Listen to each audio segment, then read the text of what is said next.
Omicron के बढ़ते मामले को देखते हुए बीएमसी ने मुंबई में लगाई पाबंदियां। इस खबर में देखने वाले हैं बीएमसी ने क्या पाबंदियां लगाई है और क्या नई गाइडलाइन जारी की है। पूरी गाइडलाइन को भी देखेंगे इस खबर में। देश में कोरोना के नए ओमिक्रॉन वेरिएंट के मामले लगातार बढ़ रहे हैं। ओमिक्रॉन वेरिएंट के बढ़ते खतरे और क्रिसमस नए साल को देखते हुए राज्य में पाबंदियों का ऐलान भी शुरू हो गया है। महाराष्ट्र में भी ओमिक्रॉन के मामले लगातार बढ़ रहे हैं। देश में सबसे ज्यादा ओमिक्रॉन के मामले महाराष्ट्र में हैं।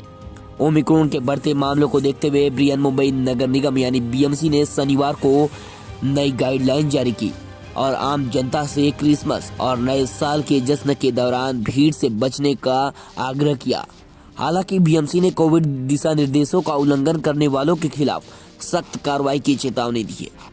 संशोधित दिशा निर्देशों में बीएमसी ने कहा कि उल्लंघन करने वालों के खिलाफ कार्रवाई करने के लिए वार्ड स्तर पर दस्तों को तैनात किया जाएगा।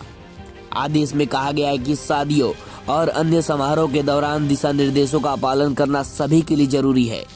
अधिक जानकारी देते हुए बीएमसी प्रमुख आईएस चहल ने कहा कि महानगर में लोगों को होटल, रेस्तरां, सिनेमा, मॉल में भीड़ से बचना चाहिए।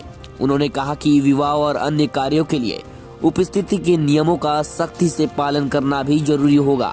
आदेश के अनुसार सार्वजनिक परिवहन समेत सार्वजनिक स्थानों पर केवल उन्हीं लोगों को अनुमति दी जाएगी जिन्होंने पूरी वैक्सीन की दोनों डोज ले ली हुई है। बीएमसी प्रमुख ने कहा कि सरकार और प्रशासन द्वारा संभावित तीसरी लहर को रोकने के लिए बार बार अपील करने के बावजूद यह देखा गया है कि दिशा निर्देशों का ज्यादातर जगहों पर ठीक से पालन नहीं किया जा रहा है।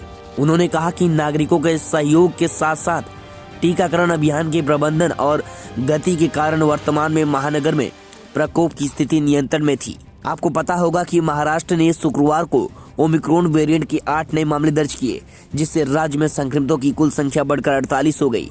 नेशनल इंस्टीट्यूट ऑफ वायरोलॉजी के अपडेट के अनुसार ताजा 8 मामलों में 6 मरीज पुणे के थे, 1 मुंबई से था और दूसरा कल्याण डोंबिवली से था। इससे पहले मुंबई पुलिस ने 16 दिसंबर से 31 दिसंबर तक पूरे मुंबई समेत महाराष्ट्र में धारा 144 लागू कर दी है। धारा 144 एक स्थान पर बड़ी सभाओं और सार्वजनिक सभाओं के आयोजन पर रोक लगाती है। बता दें कि महाराष्ट्र में अब तक ओमिक्रॉन स्ट्रेन के लगभग 48 मामले सामने आ चुके हैं, जिसमें मुंबई महानगर क्षेत्र में भी शामिल है।